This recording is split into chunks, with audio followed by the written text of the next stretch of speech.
ಶ್ರೀಮದ್ಭಗವದ್ಗೀತಾ ದ್ವಿತೀಯೋಧ್ಯಾಯಃ ಎರಡನೆಯ ಅಧ್ಯಾಯ ಸಾಂಖ್ಯಯೋಗಃ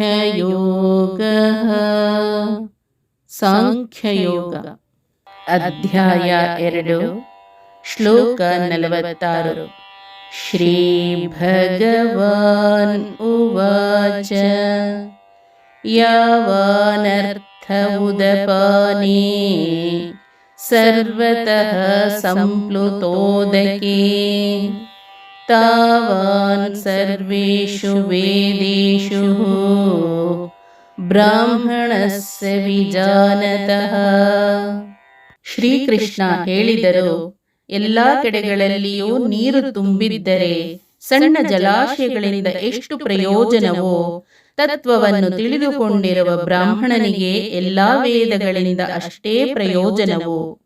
ಆತ್ಮನನ್ನು ಅರಿತಿರುವ ಬ್ರಹ್ಮಜ್ಞಾನಿಗೆ ಎಲ್ಲೆಲ್ಲಿಯೂ ಸಮೃದ್ಧಿಯಾಗಿ ನೀರಿರುವಾಗ ಬಾವಿಯಿಂದ ಎಷ್ಟು ಉಪಯೋಗವಾಗುವುದೋ ಅಷ್ಟೇ ಉಪಯೋಗ ವೇದದಿಂದಾಗುತ್ತದೆ. ಬಾವಿಯಿಂದ ಏನೇನು ಉಪಯೋಗವಿದೆಯೋ ಅದೆಲ್ಲವೂ ತುಂಬಿ ಹರಿಯುವ ನೀರ ನೆಲೆಯಲ್ಲಿ ಒಳಗೊಂಡಿದೆ. ಎಲ್ಲ ವೇದಗಳಲ್ಲಿ ಏನು ಫಲವೋ ಅದು ಬ್ರಹ್ಮವನ್ನು ಬಲ್ಲ ವಿಜ್ಞಾನಿಯ ಫಲದಲ್ಲಿ ಒಳಗೊಂಡಿದೆ. ಪ್ರಕೃತಿಯೇ ನೀರಂತೆ ಎಲ್ಲೆಡೆ ತುಂಬಿ ಹರಿಯುವ ಪ್ರಳಯದಲ್ಲಿ ಕೂಡ ತುಂಬಿದ ಕೊಡವಾಗಿ ಇನ್ನೊಬ್ಬರ ಕಾಪಿಗೊಳಪಡದೆ ಕಾಲಾದಿಗಳನ್ನು ನಿಯಮಿಸುವ ಭಗವಂತನಿಂದ ಎನಿತು ಲಭ್ಯವೋ ಅದು ಎಲ್ಲ ವೇದಗಳನ್ನು ಬಲ್ಲ ಹಿರಿಯ ಜ್ಞಾನಿಗೆ ಮಾತ್ರ ಸುಲಭ. ಈ ಶ್ಲೋಕ ಒಗಟಿನಂತಿದೆ. ನೇರವಾಗಿ ನೋಡಿದರೆ ಅರ್ಥ ತಿಳಿಯದ ಶ್ಲೋಕವಿದು. ಈ ಶ್ಲೋಕವನ್ನು ಅರ್ಥ ಮಾಡಿಕೊಳ್ಳಬೇಕಾದರೆ ನಾವು ಶ್ಲೋಕದಲ್ಲಿ ಮುಳುಗಬೇಕು. ಆಗ ಆಳದಲ್ಲಿನ ಮುತ್ತು ರತ್ನಗಳು ನಮಗೆ ಸಿಗುತ್ತವೆ. ನಾವು ನಮ್ಮ ಅಹಂಕಾರವನ್ನು ಸಂಪೂರ್ಣ ತೊರೆದು ಶರಣಾಗತಿಯಿಂದ, ಅಂದರೆ ಟೋಟಲ್ ಸಬ್ಮಿಷನ್, ನೋಡಿದಾಗ ಅದು ತನ್ನನ್ನು ತೆರೆದುಕೊಳ್ಳುತ್ತದೆ. ಈ ಶ್ಲೋಕವನ್ನು ಸ್ವಲ್ಪ ಬಿಡಿಸಿ ಹೀಗೆ ಬರೆಯಬಹುದು.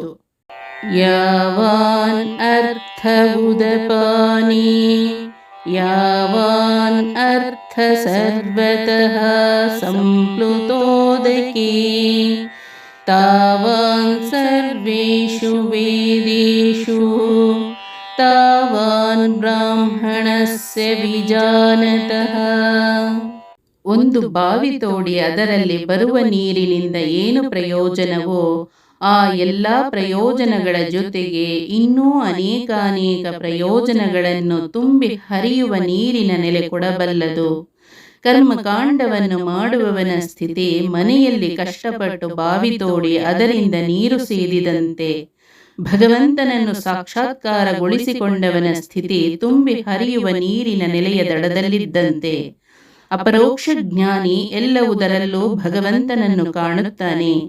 ಬ್ರಹ್ಮಜ್ಞಾನಿ ಸದಾ ನಿರ್ಮಲವಾಗಿ ತುಂಬಿ ಹರಿಯುವ ನೀರಿನ ನೆಲೆಯ ಪಕ್ಕ ನಿಂತವನಂತೆ.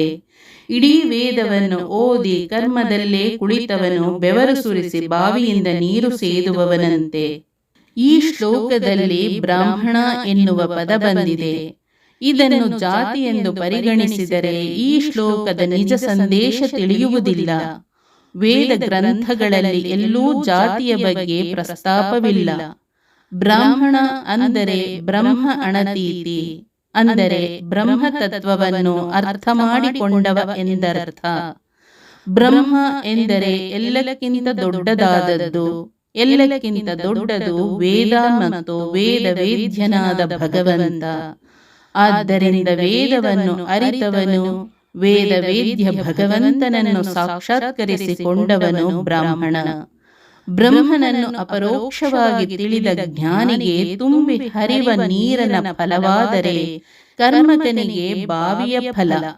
ಶಾಸ್ತ್ರದಿಂದ ವಿಶಿಷ್ಟವಾದ ಅರಿವನ್ನು ಪಡೆದ ವಿಜ್ಞಾನಿ ಮಾತ್ರ ಭಗವಂತನನ್ನು ಕಾಣಬಲ್ಲ. ಇಲ್ಲಿ ವಿಜ್ಞಾನಿ ಅಂದರೆ ಯಾವುದೇ ಒಂದು ವಸ್ತುವಿನ ಬಗ್ಗೆ ತಳಸ್ಪರ್ಶಿ ಜ್ಞಾನ ಉಳ್ಳವನು ಎಂದರ್ಥ. ಈ ಶ್ಲೋಕದಲ್ಲಿ ಇನ್ನೊಂದು ವಿಷಯವಡಗಿದೆ. ಸರ್ವತಃ ಸಂಪ್ಲುತೋದಕ ಎಂದರೆ ನೀರು ತುಂಬಿದ ಸ್ಥಿತಿ. ಇಲ್ಲಿ ನೀರು ಎಂದರೆ ಪ್ರಳಯ ಜಲ, ಪ್ರಕೃತಿ ಸೂಕ್ಷ್ಮವಾದ ಪರಮಾಣುವಿನ ಸಮುದ್ರ ರೂಪದಲ್ಲಿರುವ ಕಾಲ ಪ್ರಳಯ ಕಾಲ. ಇಂತಹ ಪ್ರಳಯ ಸಮುದ್ರದಲ್ಲಿ ಮಲಗಿರುವವ ಉದಪಾನ. ಉತ್ ಪ್ಲಸ್ ಅಪ ಪ್ಲಸ್ ಪಾನ ಅಂದರೆ ಎಲ್ಲಕ್ಕಿಂತ ಉತ್ಕೃಷ್ಟವಾದ, ಸದಾ ಎಚ್ಚರದಿಂದಿರುವ ಅಂದರೆ ಉತ್. ಎಲ್ಲರನ್ನು ಪಾಲಿಸುವ ಹಾಗೂ ತನಗೆ ಹಿರಿದಾದ ಇನ್ನೊಬ್ಬ ಪಾಲಕನಿಲ್ಲದ ಸರ್ವೋತ್ತಮ ಅಂದರೆ ಅಪ. ಎಲ್ಲರನ್ನೂ ನಿಯಂತ್ರಿಸುವ ಸರ್ವಚೇಷ್ಟಕ ಅಂದರೆ ಅನ. ಈ ತತ್ವದ ಮೂಲಕ ಏನೇನು ಉಪಯೋಗವನ್ನು ಪಡೆಯಬಹುದೋ ಆ ಉಪಯೋಗವನ್ನು ಸಮಸ್ತ ವೇದದಲ್ಲಿ, ವೇದದ ಒಂದೊಂದು ಮಂತ್ರದಲ್ಲಿ, ಮಂತ್ರದ ಒಂದೊಂದು ವಾಕ್ಯದಲ್ಲಿ, ವಾಕ್ಯದ ಒಂದೊಂದು ಪದದಲ್ಲಿ, ಪದದ ಒಂದೊಂದು ಅಕ್ಷರದಲ್ಲಿ ಭಗವಂತನನ್ನು ಕಾಣುವ ಬ್ರಹ್ಮಜ್ಞಾನಿ ಪಡೆಯುತ್ತಾನೆ. ವೇದವನ್ನು ಕೇವಲ ಮೇಲ್ನೋಟದಲ್ಲಿ ಓದಿದರೆ ಅದರಿಂದ ಏನೂ ಉಪಯೋಗವಿಲ್ಲ. ವೇದದ ಸಮಗ್ರ ಮಂತ್ರದಲ್ಲಿ, ಮಂತ್ರದ ಒಂದೊಂದು ಅಕ್ಷರದಲ್ಲಿ ಭಗವಂತನನ್ನು ಕಂಡು ಭಗವನ್ಮಯನಾದಾಗ ಭಗವಂತನ ಸಮಸ್ತ ಅನುಗ್ರಹಕ್ಕೆ ಪಾತ್ರನಾಗಿ ಸಮಗ್ರ ಉಪಯೋಗವನ್ನು ಪಡೆಯಬಹುದು. ಫಲಕಾಮನೆಯಿಂದ ಕರ್ಮಕಾಂಡ ಬೇಡ, ಸಮಗ್ರ ವೇದವನ್ನು ಭಗವಂತನ ಚಿಂತನೆಗೆ ಮೀಸಲಿಡಿ ಎಂದು ಹೇಳಿದ ಕೃಷ್ಣನ ಮಾತಿನಿಂದ ನಮಗೆ ಸ್ವಲ್ಪ ಗೊಂದಲವಾಗಬಹುದು. ಏಕೆಂದರೆ ವೇದದಲ್ಲಿ ಪ್ರತಿಯೊಂದು ಕಡೆ ಫಲವನ್ನು ಹೇಳಿದ್ದಾರೆ. ಏಕೆ ಹೀಗೆ ಎನ್ನುವ ಪ್ರಶ್ನೆ ನಮ್ಮಲ್ಲಿ ಮೂಡುತ್ತದೆ. ಈ ಹಿಂದೆ ಹೇಳಿದಂತೆ ಅಧ್ಯಾತ್ಮದ ಪಠ್ಯಪುಸ್ತಕ ಸಾಧನೆಯ ಎಲ್ಲಾ ಹಂತದಲ್ಲೂ ಚಿಕ್ಕವರಿಂದ ದೊಡ್ಡವರಿಗೆ ಎಲ್ಲರಿಗೂ ಒಂದೇ.